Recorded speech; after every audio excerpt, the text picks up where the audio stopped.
Hi, fifth graders. It's Miss Rayborn here. Welcome back to a new week, week 4. We are still working on our Who We Are connection. Your central idea is beliefs and values influence human actions. And I'm super excited because on the next slide is the question and answer time that I recorded with our local artist, Oso Iface Nashuku. You guys submitted almost 100 questions for him. So I had such a wonderful time answering the questions for him. I hope that you have a good time. I want you to flip over after this and watch the video before you start to work for this week because I'm really hoping that he might inspire you for your project. So look forward to that on the next slide. So let's look at some examples of what you might choose to do for your final value drawing assignment. So we're finally going to get out of our sketchbook and onto a final piece of paper. Okay. Now it is completely up to you. So far, we've just been shading forms. It's completely up to you what you decide to draw. This is your choice, right? Your beliefs, your values, your actions, the things you care about should influence what you decide to draw. So I'm just going to show you a couple examples. These obviously are students who've been working for quite some time. These are both examples from high school students. However, animals make beautiful value drawings, even in grayscale. So you could draw an animal that you just happen to really love. You could draw an animal from your imagination. You could draw one of your pets, right? You could even create a cartoon version of one of your pets or even an imaginary cartoon creature that is an animal. So there's a couple of ideas.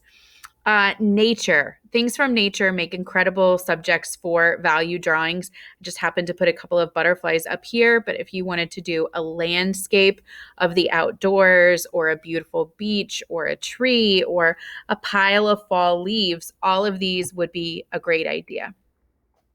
Things from your everyday life, things that you really understand right now. I thought this one was really funny.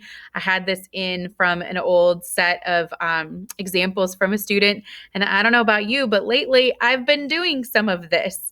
So maybe this is something that you want to share, a personal experience that you've had during this time, either over the summer or during quarantine time, or maybe you just want to share what your experience with virtual school has been like. Also, just things from everyday life. This was a snapshot of a student. They drew out, they're making a kind of a bread, and you can see right up here at the top, there's the directions for the bread.